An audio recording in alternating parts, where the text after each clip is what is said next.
bwoko bw'Imana isabato nziza, bwoko bw'Imana isabato nziza. Haleluya, haleluya. Nigeze kujya gusengera mu rusengero, hari urusengero hari Nyamirambo.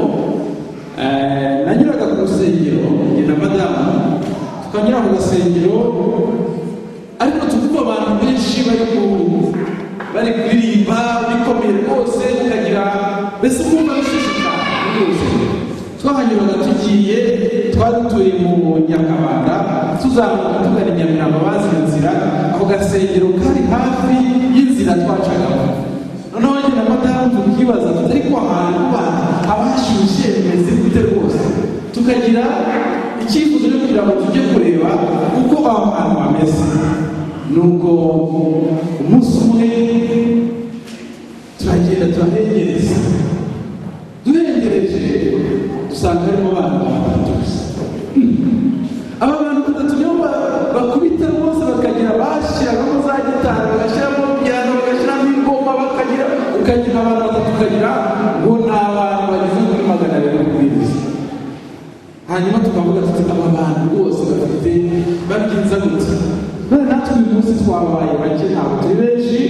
Muzi ko ubundi hano haba huzuye na hariya hakaba huzuye, ariko ngira ngo muri leta abantu bagiye gusura bagenzi babo kubera izuba rimeze neza n'igihe kimeze neza, hanyuma abantu benshi bakabona. Ubwo rero nubwo tutari benshi cyane uyu munsi, ariko abamarika bari kumwe natwe kandi baraza kudufasha muri icyo gikorwa cy'uyu munsi. Imana ihabumugisha. Nagira ngo nshimire kandi abayobozi bacu badusuye uyu munsi, abavuye mu mujyi. Imana ihabumugisha. Twishimiye kubana namwe kandi turifuza ko igihe cyose tuzaba muri hano Montreal muzajya muza gusengera hano ku Rurembo.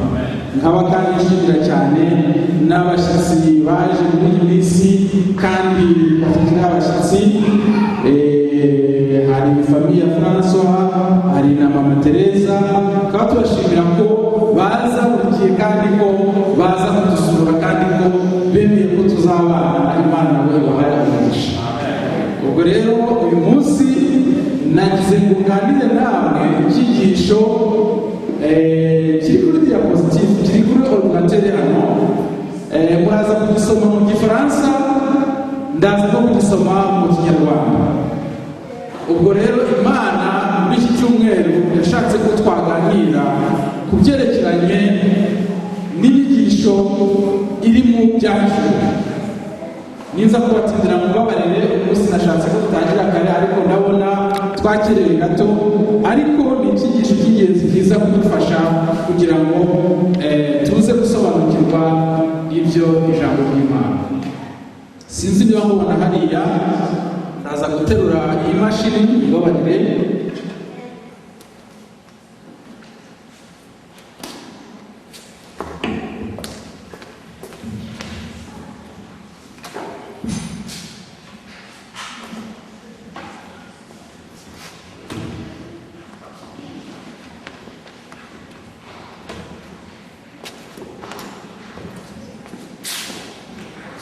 Icyigisho cy'uyu munsi sinzi niba mufasha gusobanura, nagerageje gusobanura iriya jambo ariko birananira. Ese waba uzi icyo bita confusion? Confusion mu Kinyarwanda urudubi. Murakoze, nashatse ijambo rirananira. Urudubi, confusion ni urudubi. Hano baravuga ngo hari umujyi bita urudubi, umujyi wiswe urudubi, inisite de confusion. Umudamu cyangwa se umugeni, sinzi niba Françoise ari hano hafi aha, iyo umugeni yirutse vuba aha, ariko Françoise ntiyashimishwa yuko haba ikidomo cyangwa se yicara ku ikaramu yataye umuti maze ikanduza uriya mwenda. Ntabwo ashobora kubishimisha. Iyo abonye akadomo kanditse ku mwenda, siri kuba agatashe kari hariya, biba birangiye umwenda arawuta. Ndetse n'amazi munywa cyangwa se tunywa, turamutse tuyatayemo akadomo ka aside, donc ushyize amazi ugashyira aside mu mazi, ayo mazi ashobora kwica abantu benshi. Calcium bavuga ko ikirere cyacu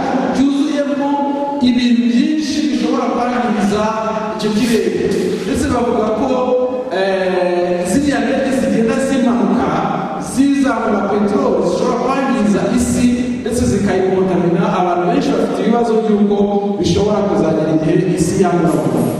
Indege zicunshura imiti, zimanuye imiti zitanga pesticide zigira ngo zishobore kwanduza imyaka, zishobora kwanduza isi nayo kubera ibintu by'ibiti zigenda zita muri mu kirere.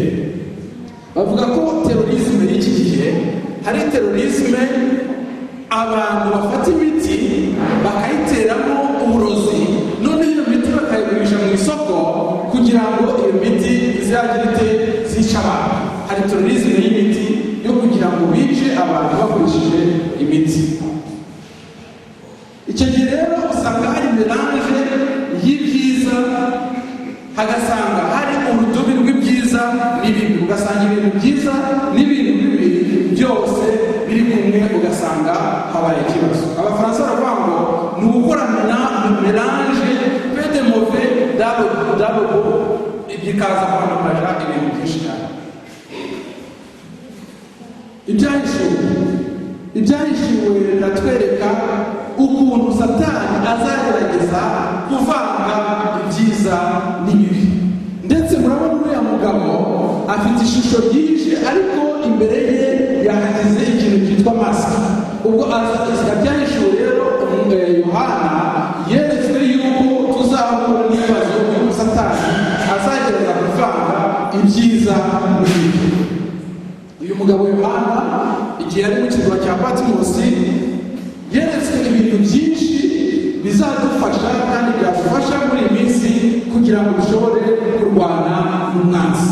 Umwanzi Satani ntabwo yoroshye, niyo mpamvu igitabo cya nyuma cya Bibiliya aricyo Ibyahishuwe cyangwa se Apocalypse cyeretswe Yohana kugira ngo atubwire ukuntu tuzifata igihe ibyo bintu bibi bizahura n'ibintu byiza, maze urutubi rugakomera. Ngo Ibyahishuwe ni ikintu kidufasha, cyangwa se Bibiliya idufasha, ni igitabo kidufasha kugira ngo dushobore kwita, dushobore kumva ibintu Satani Bibiliya yaduteguriye. Hano rero badusomeye Ibyahishuwe 12, Ibyahishuwe 12 umurongo wa mbere kugeza uwa kabiri. Ashobora kudasomera Apocalypse 12 verset 1. Ibyahishuwe 12 umurongo wa mbere kugeza uwa kabiri. Baratubwira iby'umudamu cyangwa se umugore. Ndabona Eugenie ashobora kudusomera Ibyahishuwe 12 umurongo wa mbere wa kabiri. Ikimenyetso gikomeye kiboneka mu ijuru, umugore wambaye izuba, ukwezi kwari munsi y'ibirenge bye, umutwe yambaye ikamba ry'inyenyeri 12, kandi yari atwite, nuko atakishwa no kuramukwa, ababazwa n'ibise. Murakoze cyane. Ibyahishuwe 12 biratwereka umugore wari wambaye umweru kandi akikijwe n'izuba, yicaye ku kwezi. Ngo nibyo amaze kudusomera, aravuga ati uyu mudamu yari yicaye, abona umugore wari wicaye, wari uhagaze ku kwezi, afite iki? Afite ikamba ry'inyenyeri 12. Uyu mudamu asobanura iki? Uyu mudamu asobanura iki muri Bibiliya? Mbese Bibiliya itubwira iki ku byerekeye n'uriya mudamu cyangwa se n'uriya mugore? Imana iravuga iti jyewe ndi Imana ifuha. Ndi Imana ifuha kuko nabarambagije nk'umugore umwe. Mubisoma mu Rwanda rw'Abakorinto igice cya 11 umurongo wa 2. Imana iravuga iti je suis jamais de vous, narabarambagije kandi bafitiye ishyari. Nk'uko baba bafite umugore umwe, cyangwa se ukavuga uti uyu mudamu sinshaka ko yanduzwa n'abandi bantu. Ubwo rero hano baravuga ngo uyu mudamu cyangwa se umugore uri mu Byahishuwe 12 asobanura yuko ari itorero. Umudamu muri Bibiliya cyangwa se umugore muri Bibiliya bisobanura itorero, kuba uri itorero. Noneho umufiyanse w'uwo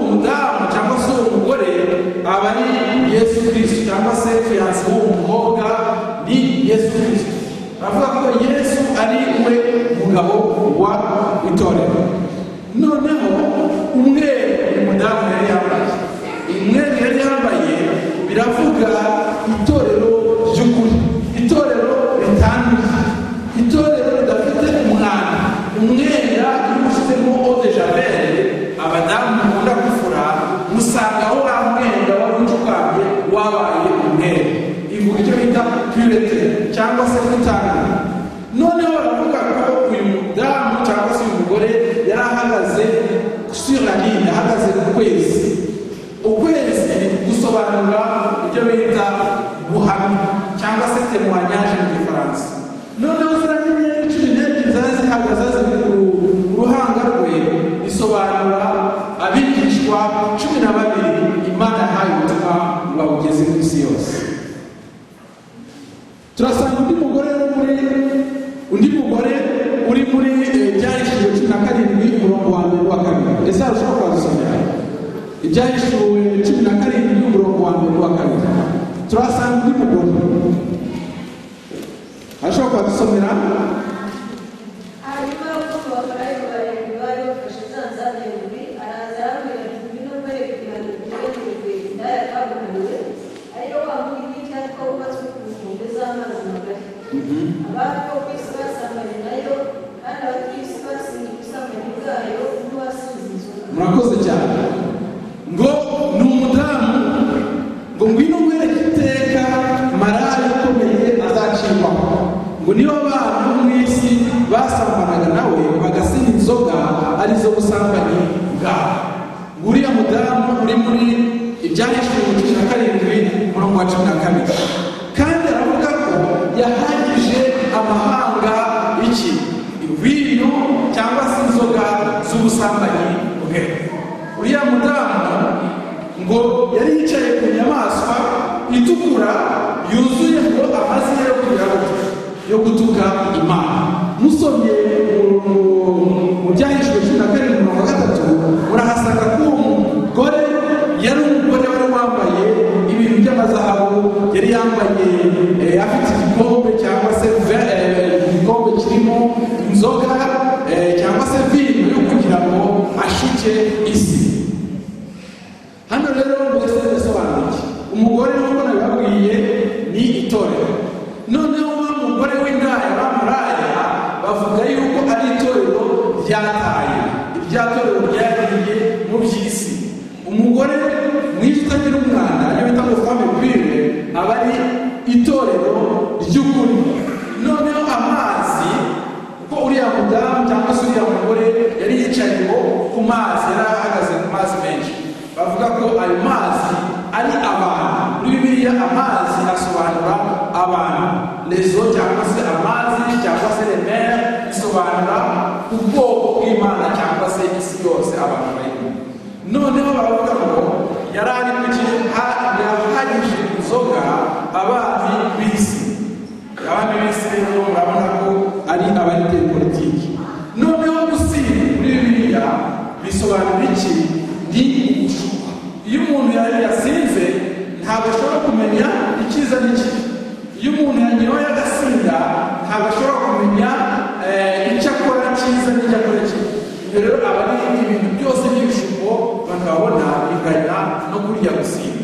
Noneho vin cyangwa se inzoga muri Bibiliya bisobanura inyigisho zigira de faux enseignements, inyigisho zipfuye cyangwa se inyigisho zitari iz'ukuri.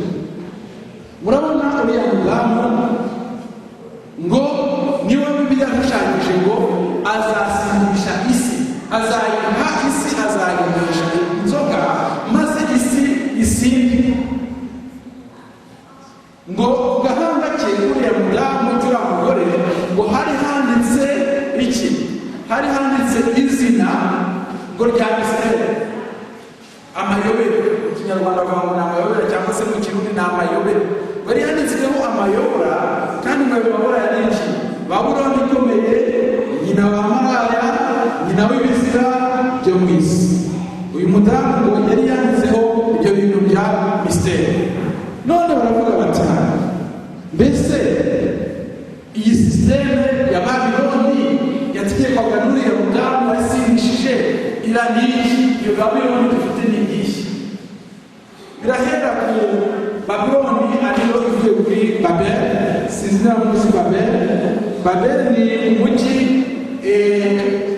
wo isi yatangiriyeho nyuma y'umwuzure.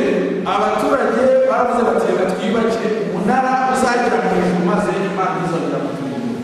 Maze niho iriya Babuloni yafatiye izina Babeli, none iyo Babuloni. Ndetse ngo iriya zina rya Babuloni rivuga ibyo bita nyine rwa rudubi Josuwe yatubwiye.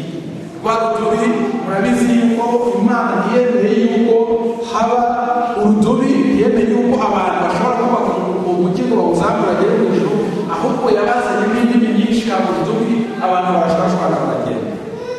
Noneho ngo Imana iratubwira yuko hari ibintu bibiri. Hari ibintu bibiri hano ku isi. Hari ikintu cy'icyiza hakaba n'ikintu cy'ikibi. Turi kurwana n'ibyiza, ibyiza bikagenda birwana n'ibibi. Niyo mpamvu hariho imitegekere ku isi ibiri. Nta mitegekere eshatu ihari, ntabwo ari enye, ntabwo ari eshanu, ahubwo hari sisiteme ebyiri zigenda zirwana kuri isi yacu. Hari ukuri kugana kuri Yesu, hakaba no kugira gute erere n'icyo Kinyarwanda n'amakosa. Donc hari ukuri, hari n'iki n'amafuti. Ukurikira ukuri ugakurikira amafuti. Izo sisiteme ziri hano ziri muri isi yacu. Hari ukuri hakaba n'ukutari ukuri. Hari inzira iganisha ku Mana, hakaba n'inzira iganisha ku muntu. Hari inzira umuntu afata akavuga ati fashe inzira ijya ku Mana, hakaba n'inzira ijya ku kintu, hakaba n'inzira ijya y'umuntu yifatira akigenda. Iyo nzira y'umuntu rero murabona ko ari inzira ikomeye cyane kandi inzira ishobora gutuma umuntu apfa. Muri Bibiliya nyine nk'uko mwabonye ko hari ukuri hakaba n'ukutari ukuri, hari umugore wambaye umweru, hari uriya mugore wambaye umweru. Nyabuna rwose abadamu murabona ko ibintu byawe bijyanye n'ibintu bikomeye. Burya ibintu twambara, ibintu dukora, uko twifata bishobora rwose kugira insidense mu buzima bwacu. Hari umudamu wambaye ukuri, hakaba n'umudamu wambaye umuhengeri. Izo sisiteme ebyiri ziri mu isi. Hari abagendera ku kuri, hakaba abagendera ku butari ukuri. Hari abantu bagendera ku makosa, hakaba n'abagendera ku bibi. Hari igihe rero muri iki gihe mu isi yacu abantu kubera kurebera ku bandi bashobora kwiyamisha ibyo bashaka, bakavuga ati ibi ni byiza, ariko murabona ko ari ibintu bikomeye. Bibiliya nayo igenda ibivuga ngo uyu mugore yari yambaye umuhengeri cy'umutuku, yambaye umuhemba, yari yambaye izahabu, yambaye amabuye y'agaciro, ndetse ngo na za margarita nziza zitambutse ibintu bye bose. Ngo mu ntoki ze ngo yari afite igikombe cy'izahabu ngo cyuzuye imizira n'ibintu byose bishuka abantu, bituma abantu basangana muri iyo ngabo. Hari igikombe kituganisha ku bugingo, mushobora kubisoma muri Zaburi 116:13. Hari coupe du salut, hakaba n'igikombe kituganisha kuri Babuloni. Hari igikombe kituganisha ku bugingo, hakaba n'ikituganisha kuri Babuloni. Noneho hano ibyahishuwe biravuga yuko abantu benshi bazagendera kuri sisiteme ya Babuloni. Ndetse baravuga yuko Bibiliya ivuga yuko izo nyigisho za Babuloni z'ibibi zizinjira mu itorero ry'Imana. Ibyo bintu bizinjira mu itorero ry'Imana ni iki? Ibyo bintu bizinjira mu itorero ry'Imana bizatuma no mu itorero ry'Imana iba na Babuloni hakabamo urudubi, none Imana ikabishwabaguza n'ibindi. Ikintu cya mbere Satani yabeshesheje abantu, yabeshesheje ibyerekeranye n'ijambo ry'Imana. Ijambo ry'Imana rishyize muri kiriya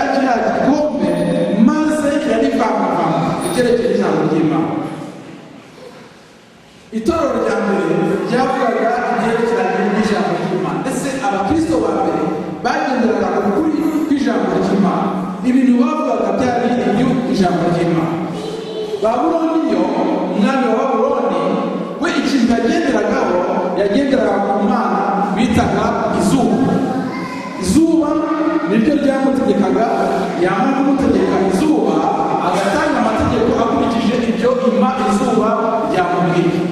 Twebwe abakristo bane bakagendera ku iby'ijambo ry'Imana babwiye, Babuloni ikagendera ku byo izuba cyangwa se imana y'izuba ibabwiye. Ngo ibyo Babuloni yakoraga byose yabikuraga kw'iriya mana izuba. Muri Yohana 17:17 twasomye biravuga ngo uhereshe ukuri ijambo ryawe kuko ari ryo kuri. Ijambo ry'Imana ni ryo kuri. Kiriya gikombe cyuzuye inzoga kiravuga ibyerekeranye no kuza n'ibyo gukizwa n'agakiza ka Yesu, n'agakiza k'Imana. Ngo abanyababuloni ngo hari bamwe bicaraga bateye umugongo mu rusengero maze bagasenga Imana y'izuba, bakayisenga kubera yuko iyo Mana yicaraga itorero ryabo. Umwami Nebukadineza niba mukwibuka mudufungira urugendo adufasha. Umwami Nebukadineza muramwibuka igihe yari yarose inzozi, ndetse igihe yari ahagurutse avuye amaze gutangurira igihugu yari yamaze kubaka, aravuga ati mbega igihugu niyubakiye, mbega imbaraga zanjye, mbega ukuntu Imana ukuntu ngomeye. Nubwo Babuloni yatubesheje ikatwereka yuko inyigisho zacu ari inyigisho z'ibinyoma, ariko twese tuzi yuko agakiza kabonerwa muri Yesu Kristo. Amen. Tuzi yuko agakiza kabonerwa muri Yesu Kristo gusa, nta wundi muntu agakiza kabonerwamo. Ngo basindishirizwa n'ubuntu bwayo yibahiriye ubusa. Ntabwo Imana idusaba ko tuyitanga amazahabu, ko dutanga ibintu, ko tubona ubuntu bwayo ariko tubuguze. Ahubwo Yesu Kristo yaratubambiwe maze ubuntu bwayo buduhera ubusa.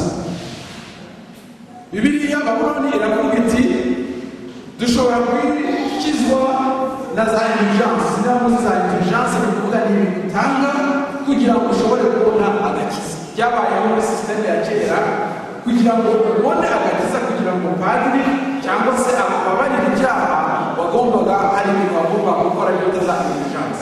Ariko Bibiliya iravuga iti muze uko mumeze, nimuze uko mumeze ndabaha agakiza nagatangiye.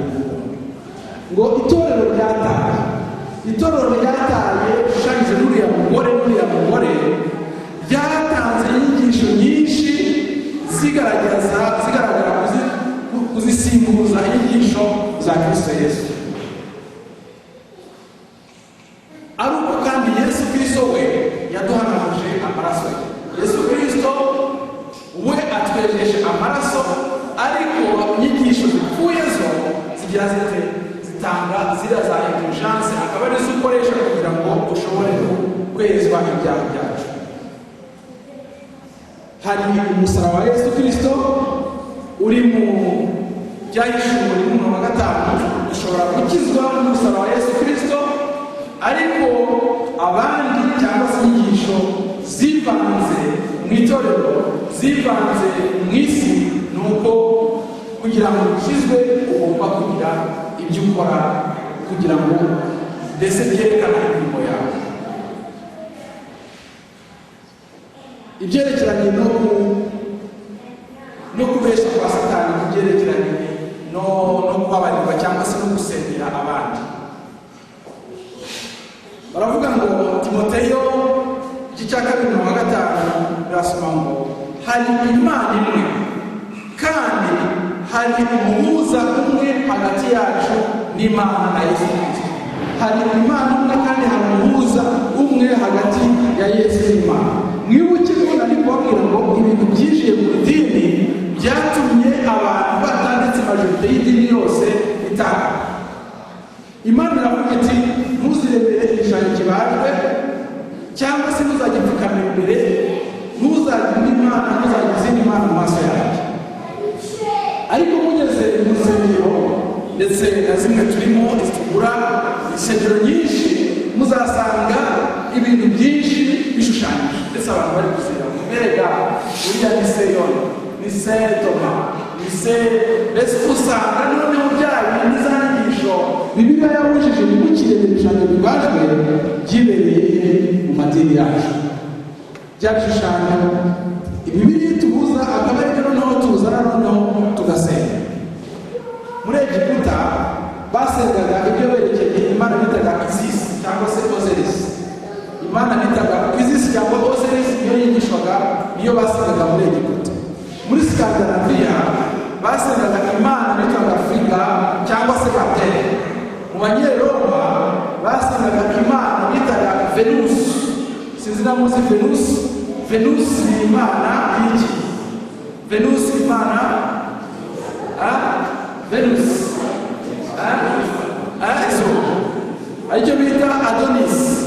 Babiloni yigishije yasengaga Imana yitwa Ishtar cyangwa se Tammuz. Noneho Abafenisiya basengaga ibyo bita Bali cyangwa se Imana bita Ashtar. Noneho imihango y'idini yagiye ivanga n'imihango ya Satani. Noneho Satani azana mu itorero aravanga, ugasanga ibintu bya Satani bihuye n'ibintu by'Imana, ugasanga abakristo baravangira, umukristo uzahagarara ese ni mu bintu by'Imana cyangwa ni mu bintu bya Satani. Ibyo bintu rero byagiye byinjira buhoro mu idini ndetse byashinze n'imizi ku buryo bikomeye cyane kugira ngo ushobore kuzabyivana. Ngo umuntu ushobora kutuvuganira ku Mana ni Yesu gusa. Nta wundi muntu ushobora kutuvuganira n'Imana ni Yesu gusa. Ababyibuka cyangwa se ababaye mu yandi madini wenda nka Gatolika, muzi yuko ubundi umuntu agenda agapfukama imbere ya padiri akamusaba, akavuga ati nakoze ibi n'ibi. Mu itorero ry'Imana rero ibyo bintu byinjiyemo ku buryo bamwe aho kugira ngo bagende kuri Yesu Kristo aba ariwe bavuganira, ahubwo bajya ku bantu akaba ariwe bavuganira. Hari abantu benshi bizera abapasitori babo, hari abantu benshi bizera abaprofeti babo, ukagendera kuri uwo muntu aho kugira ngo ugendere kuri Yesu Kristo. Hano baravuga ngo hari itorero cyangwa se urusengero rw'Imana, hakaba no gusenga ibigirwamana. Dusomye muri Ezekiyeli 6:4 baratubwira ibyerekeye no gusenga ibigirwamana. Hari ibyerekeranye no gushaka n'ubundi byerekeranye n'isabato. Isabato ni ikintu gikomeye cyane twari dukwiye gufata tukagifata, kuko Satani yarabigambiriye, agambirira guhindura no gukoresha isabato abantu kugira ngo abayobye. Muri Ezekiyeli 8:16 arasoma, anjyana ageza mu rugo rw'inzu y'imbere y'Uwiteka, maze ndebye mbona ku irembo ry'urusengero ry'Uwiteka abantu bagera nko kuri 25 bateye umugongo urusengero basenga izuba. Nibyo hariya bivuga. Iriya zuba rero abantu benshi barasengaga icyo gihe, bagasenga Imana y'izuba ariyo bita Sunday, umunsi w'izuba. Iyo Mana y'izuba yarasengwaga cyane ku buryo abantu benshi noneho batangiye gutera ngo mu rusengero basenga izuba. Muri Daniyeli 7:25 baravuga ngo niwe uzavuga ibyo kugomera isumba byose. Bazavuga ibintu byinshi bizagomera isumba ryose. Will prononcer la parole contre l'océan, azagomera isi yose. Ntabwo dushatse kwisoma mu Kinyarwanda, kandi ngo azahindura n'iki ibihe n'amategeko. Bana b'Imana, ibintu by'ibihe n'amategeko byarahinduwe. abanyakatolika cyangwa se icyo bita Catholic World. Catholic World ni igitabo cyanditswe muri 1994 kuri paji 809. Baravuga ngo izuba yari imana ikomeye y'isi y'abapagani. Ngo izuba n'ubu mu banyaperesi cyangwa se muri Payiniya abantu baracyayisenga, ndetse no mu yandi no mu bindi bihugu baracyasenga izuba kandi bavuga yuko ari ryo muti. Ndetse ngo izuba ni ikintu itorero naryo ryashatse gufata maze ryinjiza muri mu itorero. Mu gifaransa bavuga ngo il doit demeurer consacré, sanctifié. Ainsi le jour du soleil païen consacré à Barthel devient le dimanche chrétien consacré à Jésus. Ntabwo ndi kubabwira byinshi ko muri Abadiventiste, ariko muzi ko abantu benshi basenga ku cyumweru. Abantu benshi basenga ku cyumweru batazi ko basenga imana y'izuba, ahubwo bazi ko basenga Imana. Abantu baravanga, hari abantu benshi namwe mubare uko tungana, mubare Abadiventiste bahari cyangwa se abandi bantu bemera isabato aho bahari ko bahari. Noneho mugereranye n'abantu bari mu isi yose basenga.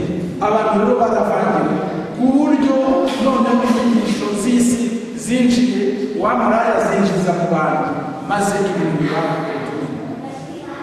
Itegeko ry'Imana yatubwira ko tugomba kubahiriza amategeko yayo, ndetse Imana yatubwira ati mwibuke kweza umunsi w'isabato, mujye mukora iminsi 6, ariko umunsi wa 7 mujye muruhuka, maze ibintu byose bagombye gukora mubihagarike, kuko Imana ariyo yaremye isi. Umunsi wa 7 ni umunsi Imana yatanzeho ikiruhuko, ngo ntukagire ikintu cyose dukora ku munsi wa 7, haba umuhungu wawe, yaba umugaragu wawe, yaba umuntu wese uri mu nzu yawe agomba kubahiriza umunsi. Kuko umunsi wa 6, ko mu minsi 6 Imana yaremye ijuru, ikarema isi, ikarema amazi, ikarema n'ibintu byose biyirimo.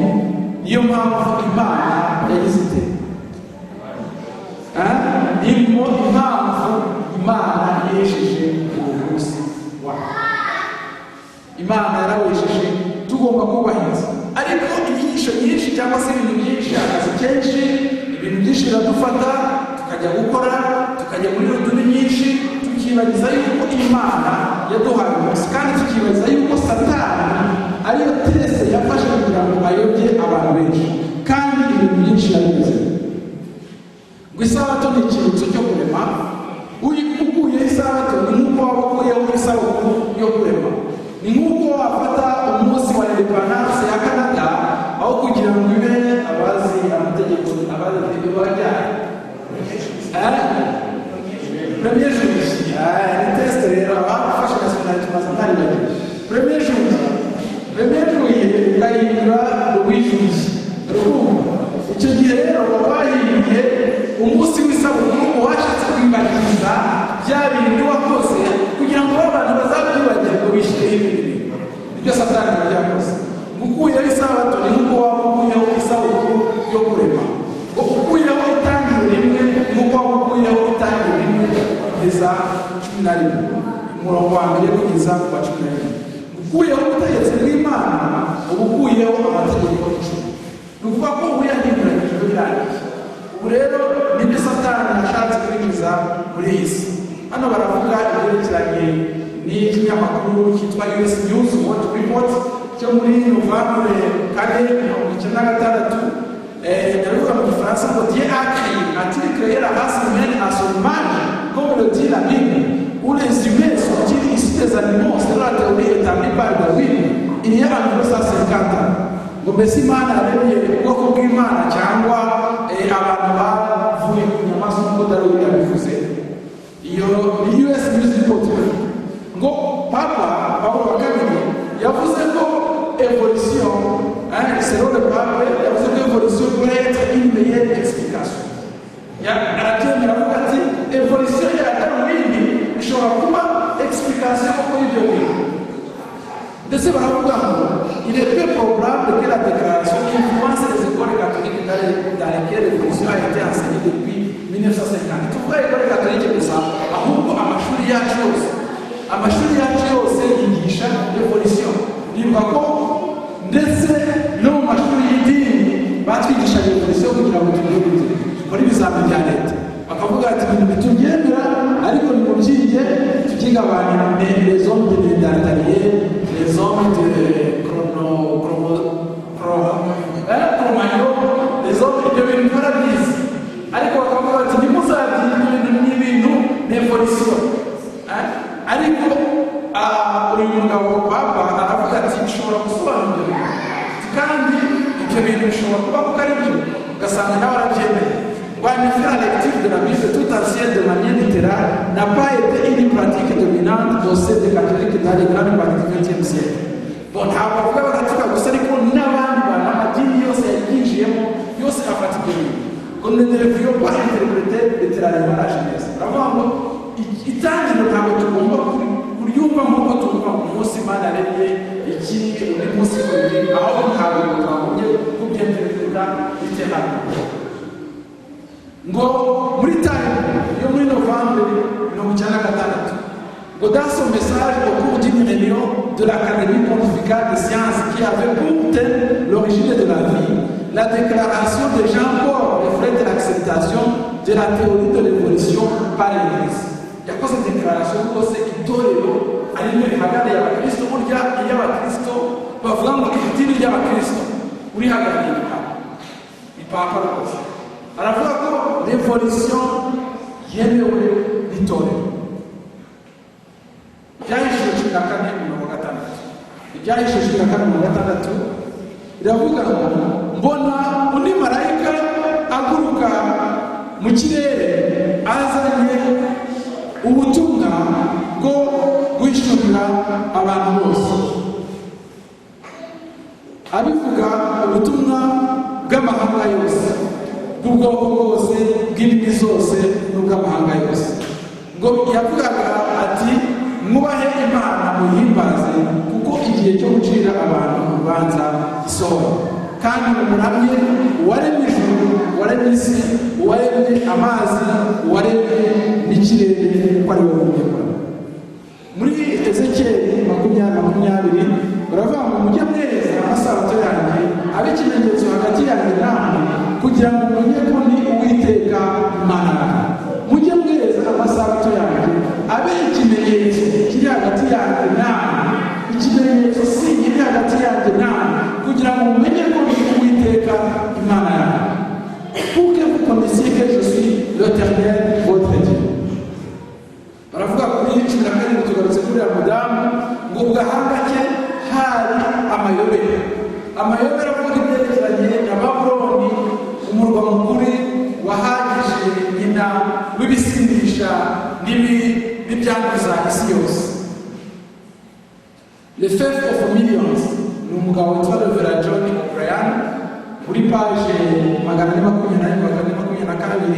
aravuga ati puisque c'est le samedi Faith of Millions kuvuga ni ukwizera kwa kw'abantu benshi mu bihugu byinshi. Faith of Millions. Reverend witwa John O'Brien kuri page 422 kugiye muri biblioteke mwabibona aravuga ngo mais puisque c'est le samedi et non le dimanche qui est mentionné dans la Bible, n'est-il pas étrange que les non-catholiques, n'est-il pas étrange que les non-catholiques qui prétendent que leur religion est directement tirée de la Bible et notre Église observe le dimanche au lieu de samedi?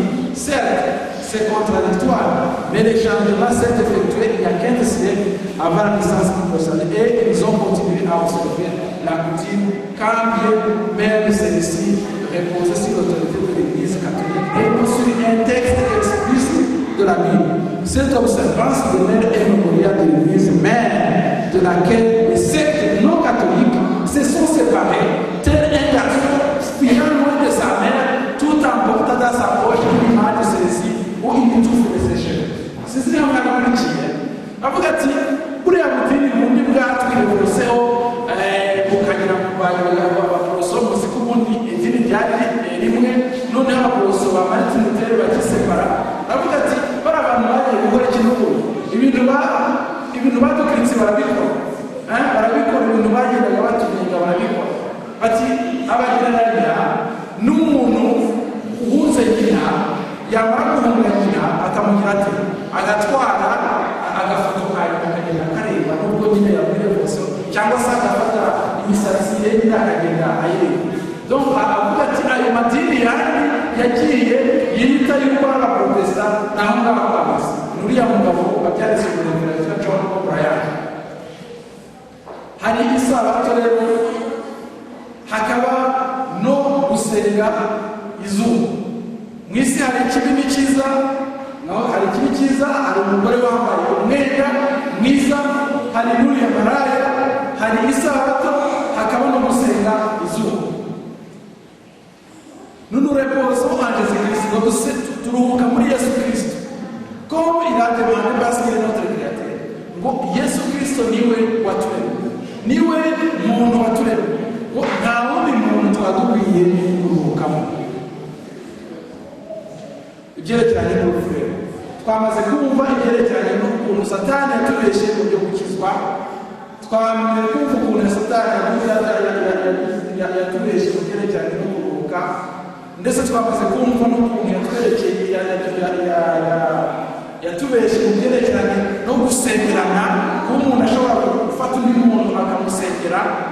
Hano hari ikindi kintu yinjije mu itorero ibyerekeranye n'urupfu. Nagira ngo tubivuganeho neza. Murebye abana b'iki gihe, mureba abana b'iki gihe, haba sinzi abantu b'uburayi bafite ikibazo y'icyo natwe dufite. Muzarebe abana b'iki gihe, regardez les enfants d'aujourd'hui, je vais dire ça en français pour les jeunes. Quelle est la tendance des livres que les enfants et les jeunes lisent actuellement? Tendance c'est quoi? Ou les films que les enfants regardent, ou bien les enfants, les films qui passent à la télévision. Misez tendance. Ushobora kumbwira umwakiteri bakunda abantu z'iki gihe Harry Potter, sorcellerie, muzajya bemeza tout ce qui autour des livres dans les bibliothèques c'est des sorcelleries.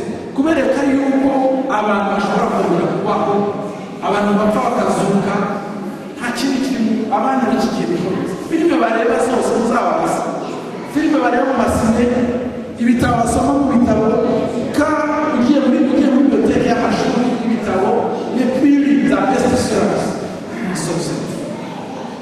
Biterwa n'iki kikera mutandukanye, byaterwa n'iki cy'ubu arimo kwinjira. Idini rero ryarahindutse rihindura isura, maze ryinjiza ikintu cyerekeranye n'urupfu. Kuko abantu bumva neza bavuga ngo isabato ari ikintu cyerekeranye n'urupfu. Ngo il me conduisait à l'entrée de la porte de la maison de l'Éternel du côté septentrion, bajyana imbere y'urugi, imbere y'inzu y'Uwiteka. Ngo muri Watchman Avril yakora doctrine parene, nagira ngo subire hariya, ngo Ezekiel 8:14 yanyinjije imbere y'umuryango w'inzu y'Uwiteka wanyerekeza septentrion, sinzi niba ari west cyangwa muri west. Noneho uwitwa Watchman Avril 1999 la doctrine païenne de l'immortalité de l'âme humaine s'introduisit dans les premiers siècles par la prière de la porte. Donc, il avait beaucoup d'habitude. Il avait kuva ngo abantu bazabaho bazumira bazuki, ngo byanyuze munsi y'urugi bisa n'ibyinjira nk'imbere biri kubera mu nzu, maze n'ibyinjira. Bavuga yuko nyine abantu benshi barahamba, ariko benshi bamwe bizira yuko bashobora kongera kuvugana n'abantu. Muri umubwiriza biravuga ngo les vivants en effet savent qu'ils ne commettront ne savent pas. Bavuga ko abantu bazima bazi ko bazapfa, ariko abantu bapfuye ne savent rien, ntacyo bazi. Abantu bapfuye ntacyo bazi.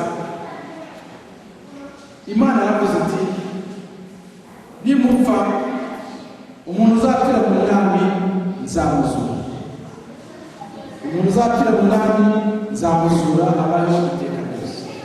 Inyigisho zindi zivuga ibyerekeranye no kudapfa. Niba umuntu yapfuye akongera akagaruka mukaganira, niba umuntu yapfuye akongera akagaruka mukavugana, yatewe cyangwa se bya Bibiliya yigishije byo kuvuga ngo umuntu iyo apfuye nta kintu aba acyumva, baba bivuye. Ndetse no kuvuga ngo Yesu Kristo azaza atuzamura tugatuzure, azura abapfuye, abasigaye nabo bakiriho abazamure, nabyo byose yabivuye. Ugasanga rero abantu benshi barizera abantu babo bapfuye kugira ngo Yesu ibyerekeranye no kwizera Yesu ko azaza gukiza abantu kubajyana mu ijuru. Ibyo bintu bifite ngo ejo atanga ibisiyeri bivuga hajya dusomera ibyahishuwe 18:4. Hajya uhadusomera mu Kinyarwanda niyo ushobora gusomera wegereye na mikoro.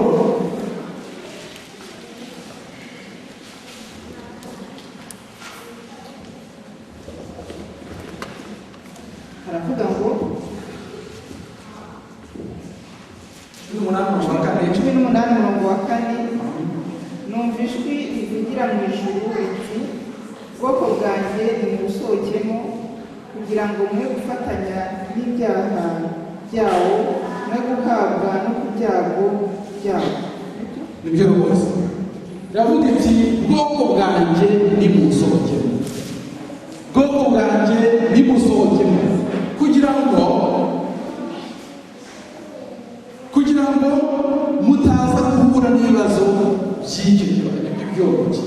Ni nko muri Sodomu na Gomora, niba mwibuka, mbere y'uko Sodomu na Gomora itwikwa, abamarayika baraje babwira Yesu bati sohoka, nudasohoka uyu mugi uzawutwika. Ese iyo Loti ataza gusohoka yari gupfa? Yari kugenda gute? Yari gupfa rwose. Natwe Imana yatubwira ati uriya mugi ni umugi w'ibibi, ni umugi wuzuye ibibi, iratunarikira kuza kuwusuka. Umugi wandujwe n'uriya marari, umugi wandujwe n'ibibi byinshi, winjijwemo inyigisho mbi cyane zivanga abantu. Iratubwira ati ubwoko bw'Imana nimusohokere. Hari sisiteme ya Babuloni nk'uko nabibabwiye, ihanzwe n'ubutegetsi bw'umuntu, igendera ku magambo y'umuntu, igendera ku bikorwa by'abantu, igendera ku mategeko y'abantu, igendera ku mico y'abantu. Hari sisiteme tugomba guhitamo.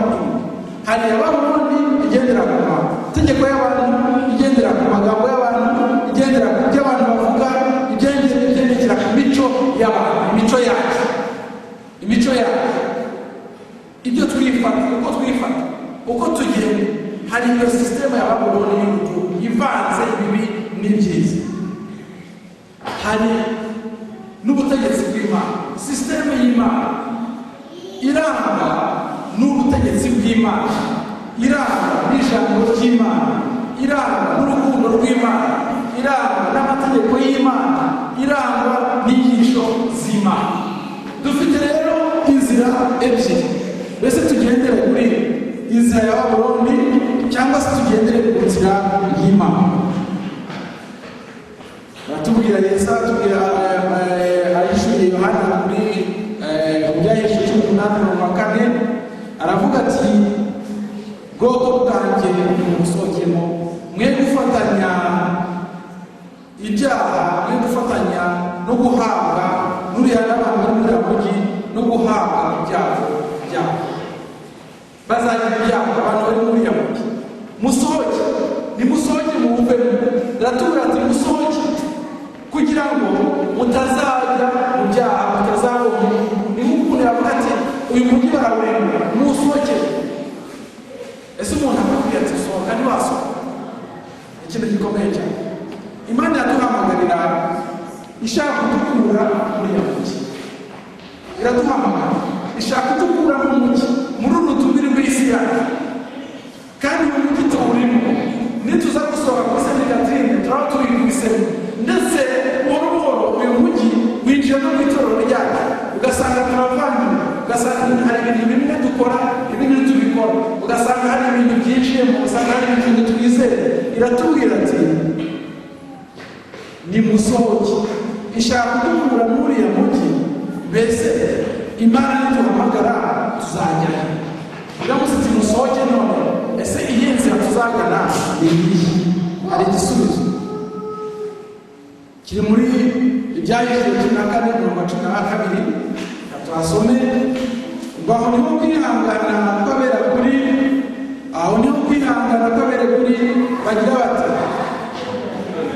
bitondera amategeko y'Imana bakagira gute bakagira kwizera mu Yesu ngo aho niho kwihangana kwabera kuri bitondera amategeko y'Imana bakagira kwizera mu Yesu nidusohoka ntabwo bizatworohera bizasaba kwihangana nidusohoka abantu bazaduseka niba tudusohoka abantu bazavuga ngo yeee biriya bintu birakomeye nidusohoka abantu ntabwo bizatworohera ariko baravuga ngo aho niho kwihangana kwabera kuri bagira ngo tubisubirane aho niho kwihangana kwabera kuri bagira bate bitondera amategeko y'Imana bakagira kwizera mu Yesu kugira ngo dushobore gusohokemo tugomba kwitondera amategeko y'Imana tukagira no kwizera mu Yesu nta yindi nzira yo kugira ngo dusohoke muri Babuloni Yesu araturarikira kumugana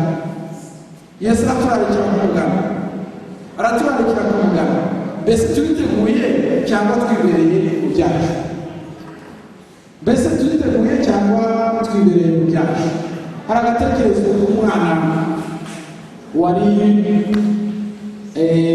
mu nzu noneho umwana w'umuhungu ufite imyaka nk'umunani benshi murakazi nuko sinzi ibintu byabaye mu nzu umuriro yacanye maze umuriro utangira kugurumana yasigaye wenyine mu rugo abura umuntu abigenza wenda icyo gihe bakozaga 911 ariko agerageza gutabaza aratabaza abantu babona ko inzu yahiye batangiye gukubita inzugi basanga byarangiye abinjiramo basanga kugurumana nuko bati wa mwana yapfuye batangira guhurura basanga rwose byakomeye bashakisha wa muhungu wari mu nzu bati byarangiye ariko igihe barasukuyaga amazi hejuru abakombeye bakurura inuza baza kubona akana karuhu karasohotse gahagaze kuri etaje ya 8 gahagaze kuri barika inzu iri gushya abana bahagaze kuri barika baravamo ati nasimbuka arapfa birarangiye rwose nasimbuka arapfa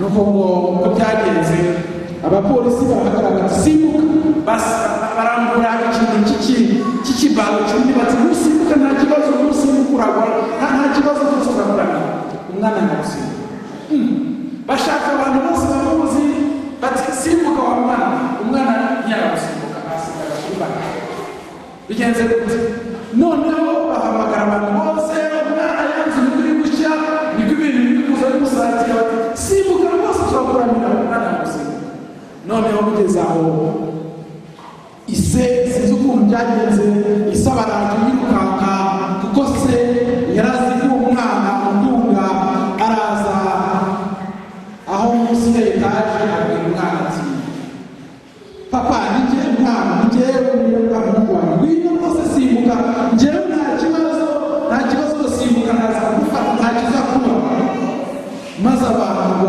baratangara babona wa mwana wari wanze gusimbuka ku mabaro wari wanze gusimbukira abapolisi wari wanze gusimbukira abantu bose bari barahantu wa mwana barasimbutse agwa mu maboko yase burya natwe dufite data dufitiye confiance dufite Yesu Kristo niwe dufitiye confiance niwe wenyine ushobora kuturamira tumeze nk'abantu araturamira amaboko ati nimusohoka ntabwo muzaba muvunike kuko ndahari nzabaramira ese witeguye gusimbuka maze Yesu Kristo akakuramira ese witeguye gusimbuka tiye pre asote kugira ngo Yesu Kristo akuramire maze ujyane nawe iteka ryose kugira ngo wikore uko wasohoka ugasohoka muri ya Babuloni ukajya mu nzira y'Imana aho kugira ngo ujye mu nzira ya Satani ukayoboka wa mugore wambaye umweru aho kugira ngo uyoboke wa mugore wambaye umutuku ukayoboka idini ry'ukuri aho kugira ngo uyoboke Babuloni ndasaba Imana muri iki gitondo ndasaba Imana kandi mbasaba nanjye nisaba kugira ngo Yesu adufashe kugira ngo dushobore guhitamo neza, kugira ngo dushobore guhitamo neza. Mbese ntabwifuza guhitamo kandi ko tuzakurikira Yesu, tuzamukurikira iteka ryose, nubwo inzira zikomeye cyane, nubwo hari ikibazo gikomeye cyane, ko biyemeje gufata urugendo nanjye tukajyana twese kugira ngo dushobore gusohoka muri bantu abishyize amaboko hejuru y'abantu. Murakoze, Imana ibahe umugisha, Yesu abafashe kandi abahe isabato nziza kugira ngo uzaza azasange tumugisha.